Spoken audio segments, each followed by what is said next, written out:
This is the BBC.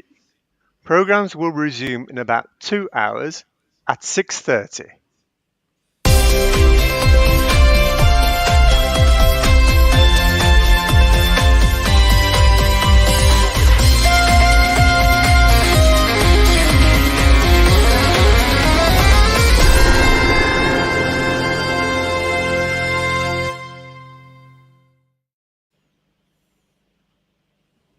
Hello and a very good morning. It's ESC Fan TV. Live, it's 1:45 in the UK, 2:45 Central Europe. What time is it in America, Lena? And welcome. 8:45. 8:45 in the evening. The first time you've been on at a sensible time then.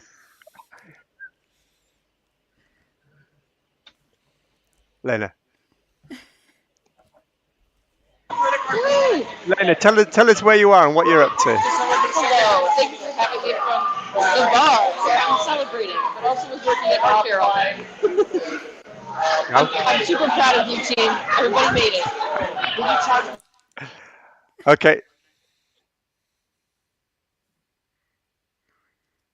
Hello.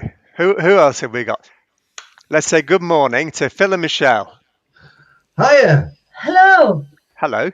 Who am I? I'm Chiara Ferengi. Yeah, and I'm a model. I'm a model and a presenter. Are you?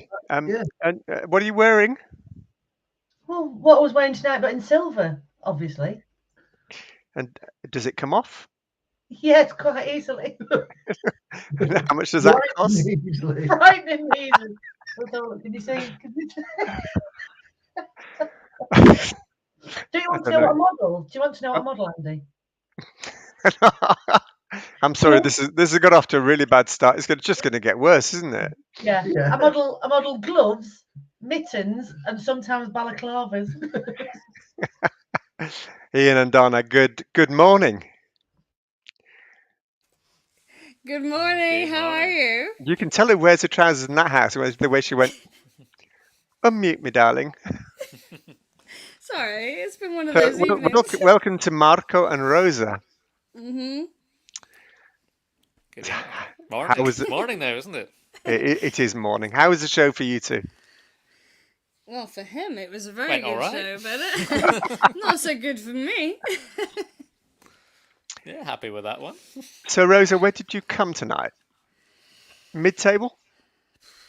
Higher than I thought I perhaps would do, and I was just in it for the fun, you know. Yeah, did you sort of expect to get disqualified for those antics on stage? No, I just wanted to support the San Remo peeps who were kind of giving it large, you know. Oh, right. We're going to listen to Lena. So Lena is at work at the moment at an arts fair, 8 o'clock in America. But she did very kindly send us this lovely video. Hello everyone at ESC Fan TV. I'm sorry I couldn't make it for the main show today, but I assume we're celebrating the very expected and totally not an outlier winner of Tananai!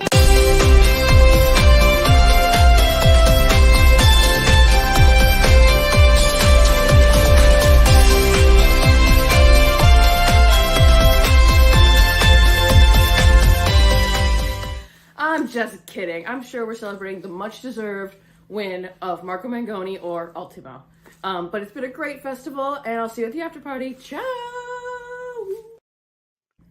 Hello, everyone at ESC Fan TV. We only need to see that once. Thank you very much, Lena. That was you were half right. Marco won, but Ultimo. Let's talk about Ultimo. Everybody thought maybe it was going to be his year, or he was going to come second again. And he ended up, I think, fourth. Is that right? Yeah, fourth. Yeah, fourth. That was a surprise, wasn't it? Yeah, it was. Yeah. Yeah, I thought he'd be the close second for this year. Mm-hmm. And I don't see anything that changed with his performances. Performances were good throughout, and tonight, 2 solid performances with reprise as well. So, yeah. I don't know. That's an interesting one. How that changed. Yeah, I mean, Marco and Ultimo's fan bases are very strong. They've developed them over the years, and We always thought Ultimo's fan base would come through at the end and just give him that extra push, so they would be the natural first and second. But yeah, Lazza's song was obviously very, very strong, and with the reveal of Tananai's article earlier in some of the Italian press about where he derived his song from as well, that was very strong. I thought some people may have actually voted for that, but he still languished in fifth. So would you like to just share with the audience what that message was in Tananai's song? Basically, he'd started off writing the song about a couple that were separated by a long distance, so maybe somebody working abroad or etc. And then a friend of his had actually come across a couple who were separated by war. A couple that were Ukrainian, one at the front, and one who was having to live in Italy for the time being because she couldn't really stay in the country. And it was then finished by their story, really, and they feature in the video, I believe. Very good. Now, you're going to have to bear with me. It is nearly 2 o'clock in the morning. We've been up for goodness knows how long. It's been going on for 30 hours. Phil and Michelle, I'm going to come to you. What was your favourite moment of the whole evening? Oh, I don't know. I love Rosa Chemical's performance. All through this, I've loved Rosa Chemical. That was a fantastic performance. It was fun. It was lively. But I don't know. I think Lazza was fantastic, especially tonight. I really, really enjoyed We're going to talk about Lazza in a little bit. But Jodloff actually originally wanted Rosa Chemical to win, and Jodloff is in the chat room. Obviously, can't sleep tonight. But so I'm going to ask you now, Jodloff. You said you originally wanted Rosa Chemical to win. Did you change your mind during the course of the evening? And why? And why? Indeed, why? I thought it was a very good performance, probably his best performance of the week. Sean desperately wants to know: has Phil been out robbing banks again? Not yet. Come on, Phil. Arietta. Oh, I thought it was Compo. Shame we couldn't give you more sparkles. I'm sure the sparkles will come later on. Good evening to Lee Fern. Lee, do you manage to watch the top five before you came on air? He sent me a message earlier on to say that he'd been watching all of the national finals and hadn't been able to follow Italy, but was going to catch up later. I mean, it's quite a marathon. We might get round to talking about some of the other songs a little bit later on. But I asked our panel who they wanted to win and who they thought would win, and it was almost unanimous that everybody wanted Lazza to win, but thought Marco Mengoni would win. I wanted Marco to win, thought Lazza would, but they were my first and second, and there was one vote for Ultimo. So let's talk about Lazza. We're going to go to Donna because she's our expert. Tell us what you know about Lazza and his career so far. Oh gosh, actually not that much. It's still quite fresh on the scene as far as I know. His song though stuck in my brain initially from the get-go as a sound that reminded me of Aminata. It was one of those that I feel that we've heard at Eurovision before, but it's not in a bad way. And it could have done really, really well for that competition. But as we know, San Remo is San Remo. So they're going to pick whatever they feel is going to be good for the moment. But it does actually show, now with him coming second, how strong the sort of, well, it's not even a modern sound now, I guess. It's still quite an old sound. But this sort of rapping element comes through into the modern contest. So you're saying that that's now become mainstream?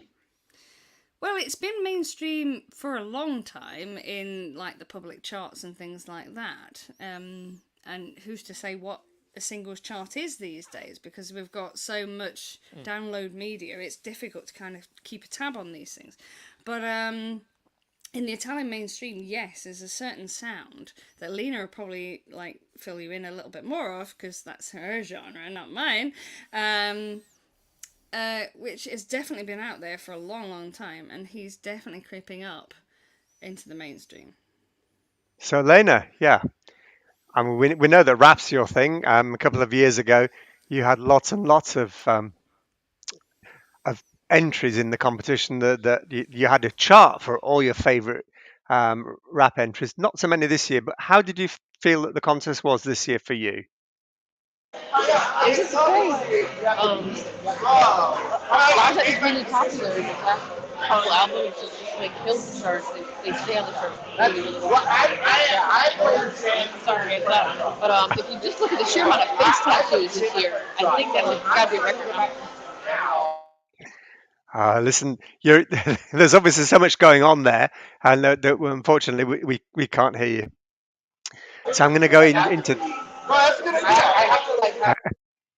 Bye. Thank you for joining us, Lena. Thank you.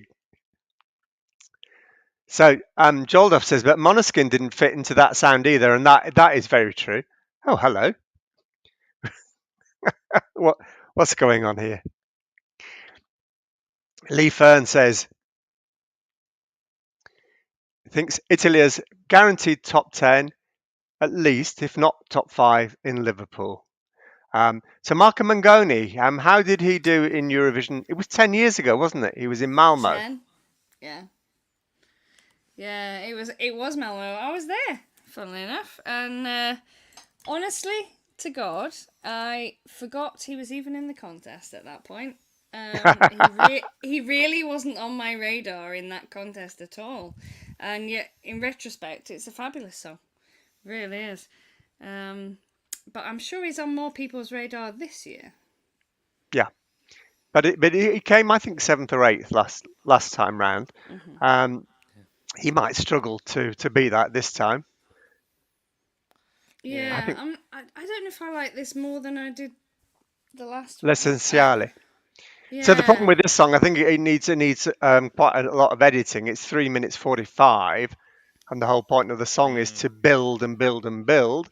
And one thing we do know about the Italians is that they don't seem to spend very much time doing the edit. Somebody just goes, boom, and there you go. And that ruined Brividi for me last year.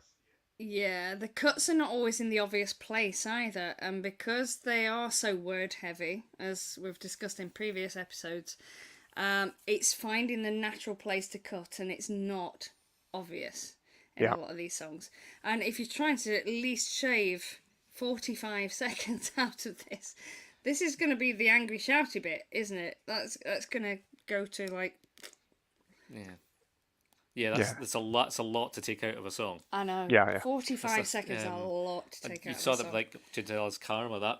That took a bit of a beating to get down to the time as well, and it was a pretty brutal edit on that one. So did Non mi avete fatto niente. That was the same. It had to have quite a trim on that. Yeah. So Vim seems to agree with the panel, really, that Lazza would have had a better choice for Eurovision. Do you think it's the right idea that the winner of San Remo automatically becomes the Eurovision contestant? Honestly, I'm not sure. It would be the natural choice to pick from that selection the winner of the contest. It's always an odd one in San Remo because it's not deliberately designed as a national final, and others from outside looking in would automatically assume that anyway when they're watching it, even if they just come in for the final. But I don't know, it almost feels like, as it is a separate body that look at that contest from the Eurovision, that they should mainly look at the top 5 and perhaps go, right, how about you? Yeah. Although it would be very strange for somebody to win San Remo and then not be asked to do Eurovision. But that has It'd be happened very before. odd. It has happened before, but it's a strange thing. You win the big competition at home, and now we want somebody else to go to Eurovision. But I think also that we tend to look at it, and other Eurovision fans look at San Remo from a Eurovision point of view, whereas the Italian audience are looking at it from Italian music point of view. I'm not sure how much they're thinking about Eurovision. No, they're. This is San Remo. It's been bouncing 65% audience share. Yeah, 66 on average, which is throughout the incredible. Week. It's amazing. This is an Italian show. It's for Italian music. It's sort of incidental that the winner goes to Eurovision. So, yeah. I think we're looking at it from the wrong side, I think, as Eurovision fans. What do our chat room think? Do they think that you should maybe pick from the top 5 or the winner? I don't think the chat room care. They're not saying anything about that. Going, I'm going to be in the Eurovillage for the final. Oh, I'm going to be in the Eurovision. No, They're all meeting up. We're all going to be in the Eurovillage. Yeah. And at this time of night, we'll probably all be as drunk as one another. I'll tell you what, I noticed there were no women in the top 5. I mean, I thought Madame was definitely going to be there or thereabouts. Yeah. I thought she deserved at least to be in the top 3, but she made 6th or 7th. And Georgia, I was surprised that she did so well, but delighted because I really loved the song. So, top 5, all male singers. What do we feel about that? I don't think Mr. Rain should have been in the top 5. In my opinion, Mr. Rain was only in the top 5 because he had children and people like children. No, they don't. I don't. Well, I know you don't, but I think he made it cute and people voted for it because it was cute. But it wasn't. If you didn't have the kids there, it wasn't a top 5 song. And you can't. Everyone knows you can't take kids to Eurovision. Yeah, but you say that, but he performed in the super final without the children and came 3rd. Yeah, but I think it was just a hangover from before. That's all it was. It was just too twee, and he definitely wasn't playing that piano, and it aggravated me greatly. I just can't get over it. Either play the piano or don't. Just let somebody else do it. Just stop it. So I think that Madame should have taken his place. I don't think he should have been in the top 5 at all. Yeah. And where would you have placed Madame? Oh, in that, do you know what? Probably 3rd. Yeah, I would agree with that. Yeah. Oh my God. Oh, no, we're agreeing. Well, 3rd, I think. Yeah. I think Madame should have been 3rd. And the kids shouldn't have been anywhere near it. We have some roses. Where did they come from?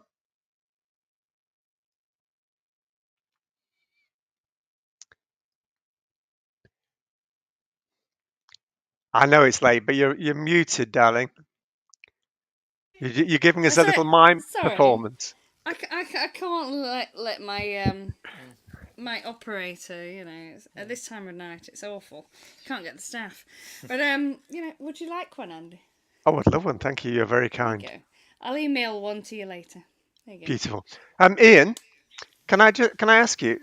Did you rob your costume from a local homosexual? No, this is all from. I'll just take a rose. Thanks. All right, I'll Google that one for you. Ian. No, this is actually one of Donna's. Oh, is it? Are you keeping the gear on later? If Donna asks nicely, yes. We shall see if he behaves. Right. Listen, what we're going to do now. We've all been watching San Remo all night, but most of our guests have had better things to do, and they've been watching the other, what I would say is possibly horrors that have been chosen. Oh my and gosh. Lee says, can we discuss the other 6 entries? Well, we can do, but the only one I've seen is Croatia. My goodness, oh my word. that is a sight to be seen. It's possibly that bad, Andy? It's possibly the worst Eurovision song that's ever been entered. I mean, that is quite saying something. So we're going to turn it over. We need you to type quickly, guys.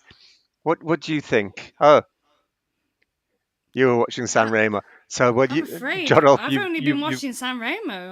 I'm going to be lost on this, so we need you guys in the audience. Yeah.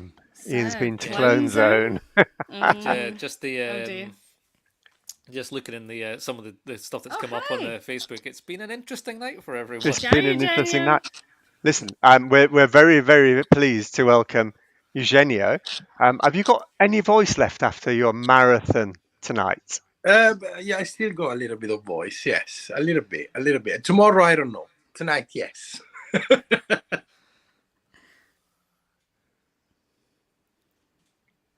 Oh, I can't hear you anymore. Oh, we're still here. How Oh, did you find tonight's broadcast? Was it good for you? it was good. It was extremely long. Probably one of the longest San Remo I've ever experienced as a viewer as well. Not even when Pippo Baudo was there, we ever done almost 3 o'clock at night in Italy. I don't think there is something like that. No. Do you think it'll be repeated? The thing is, match will be probably tomorrow when we got the ratings, but the measurement Amadeus seems to apply is I'm doing 60%, 70% of share. I'll do whatever I want. Yeah. What about the children going to bed though before the super final? That's an indication of how late it was.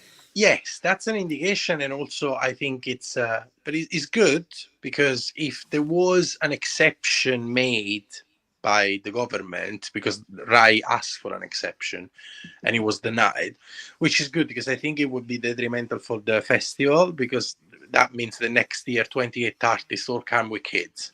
Mm-hmm. And you know, it's not really, I don't particularly think that Mr. Rain did it for a strategy, but it's also difficult not to think there is no strategy necessarily. Yes, Jonolf thinks it's crazy that they couldn't perform. I wonder why they didn't just replay the performance from earlier on. Amadeus always said that it wouldn't have been fair to replay because all the other singers were performing live, also for a question of how the live performance is and the vocals and stuff like that. So it would have been complicated because then all the other 4 artists would have had to say yes and agree to that, and even if one of them wouldn't have agreed, there would be a standstill. So I think he decided to go for the easiest solution. Okay, so Eugenio, we've I think more or less all agreed that we sort of hoped that the winner would be Lazza, but expected Marco to win. Well, what's your view? No, we were exactly the same. We were rooting for Lazza. I'm happy that he climbed to the second position as a runner-up. For a second, when there were only those 2 left, I thought it would have done a miracle like Mahmoud a few years ago. Unfortunately, didn't manage. I still think Lazza is a lot more, in terms of music and arrangement, is more international, is more contemporary, is more modern. It could easily have success abroad, and it would easily have success at the Eurovision Song Contest. Marco Mengoni is a beautiful song. It's a ballad. I was thinking now, coming back home, it feels like everyone talks about Amadeus have done the miracle and made the festival so interesting and so modern. Looking at the ranking, it looks to me a very, very classic festival, like the one where Pippo Baudo was there, where the big ballad wins, and then the second song is usually the fast up-tempo song that then gets success on the radio and selling copies. So it sounds really traditional. It looks very traditional to me, to be honest. It doesn't look so innovative. And it worries me. So I don't think Marco Mengoni will do great things at Eurovision. I don't see, unless other countries select a very horrible song, I don't see top 10 coming. Okay, so you've been working on San Remo all week and possibly haven't heard some of the possibly horrible entries that have been chosen, and our chat room has had a few things to say about them. So we're not quite sure where we're gonna be. But listen, here's a message from Jodolf. Wait, Eugenio, were you on Glitterbeam? I was chatting Yes. with you on Twitter. Yes, I was there. Yes, I was the annoying Italian accent voice. Yes. Yes, I was the one pushing the buttons to send the song and trying to, match perfectly the timing of Amadeus and everybody else and have our presentation matching their presentation. So yeah, I was there. Okay, we've got with them. It's 4 a.m. here in the north of Finland. I think we're going to wait 2 weeks now until Finland chooses their entry, and that'll be an interesting one. But so far, let's say we were drawing a line today. Who do we think is going to win Eurovision? Ooh, I'm going to that's a start big with bombshell, Eugenio. isn't it? Well, no, if you draw a line today, then I would say Marco Mengoni. I don't particularly fancy any of the songs that have been chosen until now. But I haven't been listening to the song they won today in the Super Saturday. So I don't know if in that big group there is something really, really good, But at the moment, I don't particularly fancy any of the songs that have been released until now. We've got one vote for Norway. Yeah. Probably easier to say who won't win. Hello, Michael. Welcome to the Yes. welcome to the show. What about Spain? Do we think Spain might have a chance? No. No. No. I like it though. It's not bad, but I don't know if it's going to work. That's the thing. Eurovision. I think it's the same thing as France last year.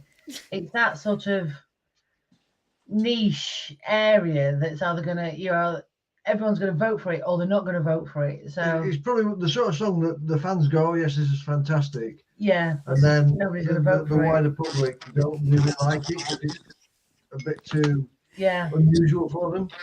Yeah, you ain't going to look at Lithuania. There's some corkers. There's some corkers from Lithuania. Go and have a look at that. Michael likes the Estonian song, so I had a look at that. That it's a very pretty young woman.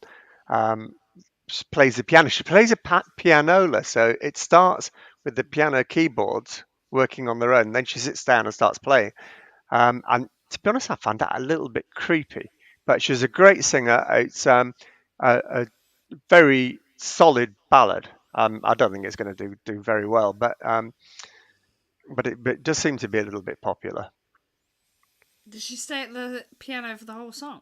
No, she gets up and she sits down. She gets up and she sits down. She can't make her mind up. So it's not going to. There for? I was going to say there for more than 30 seconds because not really. No.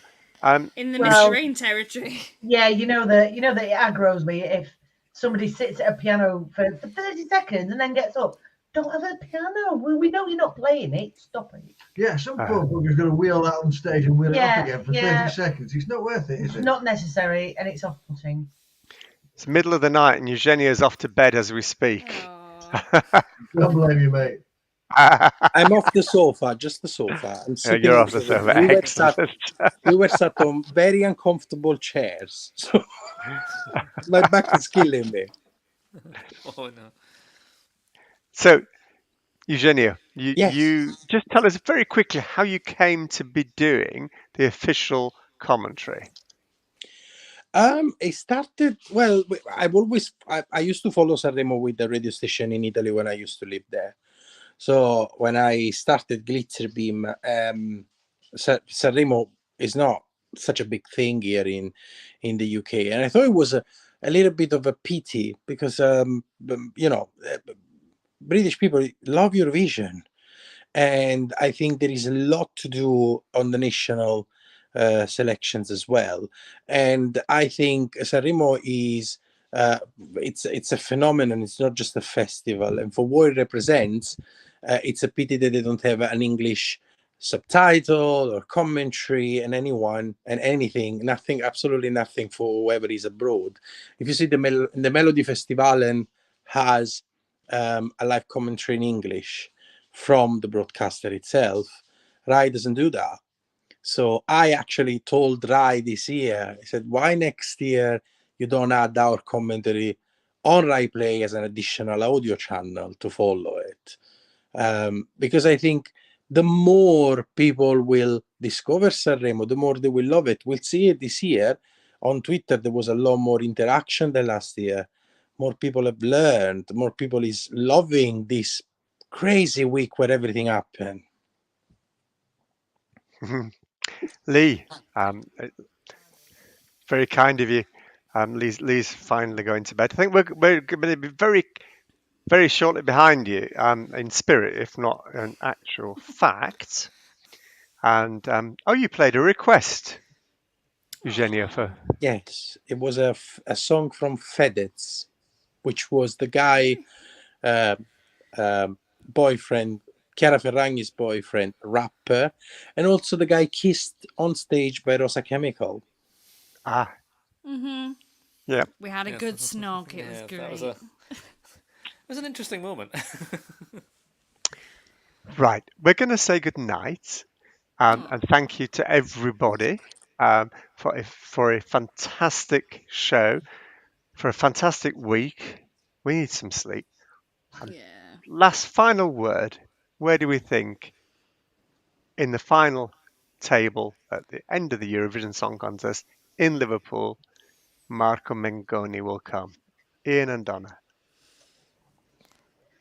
Depending on what the other songs are, and we obviously don't know enough of the selection yet, I think there's a good chance for top 10, but lower top 10. It's a very good song.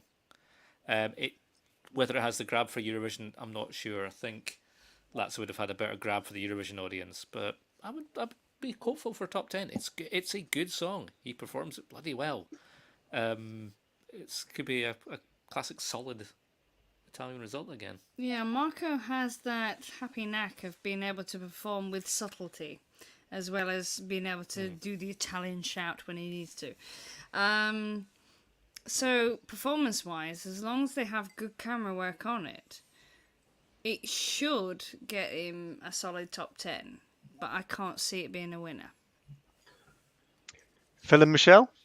Yeah, I'm going to agree. I think top 10, but not top 5. 12. Ooh. 12. I know it's controversial, but I think with the fact that juries aren't voting on semi-finals now, I think we're going to lose a lot of ballads, and it's going to be a closer sort of semi-final with better songs. Okay. And so I think that is going to push it just out of the top 10. Jodolf says 7th. Lee says maybe even top 5. Yeah, top but he's 5. pissed. He's pissed. Well, Nothing wrong with that. Viv around 10th place. Eugenio. Between 10 and 15th. Ooh, so worse than L'Essenziale. I don't think ballads work in this particular period in history. They're not working anymore. Okay. People want upbeat songs. Right. However, Diodato, though, actually proved everyone wrong. And well, he never actually set foot on a Eurovision stage. No, true. It just happened to really resonate with that particular. He made period me cry. He made me cry. He did make Michelle cry. Won. I'm with Donna. Diodato would have won. It's But this is not Diodato. It was resonating with the moment though, because it was literally one, and then everything went in lockdown after 3 weeks. So it was true. True. I stand by my decision. Right. I'm going to say again, thank you so much. And what did we do to deserve an audience at 2:18 in the morning? We look forward to seeing everybody tomorrow night. If you can join us on ESC Fan TV at sometime at 7 o'clock in the evening-ish, I would say. And there's a roundup of everything else that's been happening. And they might even be reviewing our show. Who knows? So, thank you to Eugenio, Glitterbeam Radio. Thank you. Thank you to Phil and Michelle. Thank you. You can take your tinfoil off now. I can't, not yet. I can't. Not until I just finish broadcasting. No, you really can. No, I can't. There's too much tip tape on there, Andy. We don't want another. We don't want another block from YouTube. Where did they get the tip tape from? My personal stock. He happened to have some in the van. So anyway, this has been the after show party. The after show party is going to continue. OnlyFans. In Edinburgh. Oh yeah, on onlyfans.com. Thank you, Ian and Donna. Thank you very much. It's been grand again. And thank you to everybody in the chat room. You've been absolutely fantastic. We're still getting comments. Thank you, Michael. Thank you, Jolov. Cheers to Lee and Vim. And I'm going to say good night. Ciao. Arrivederci.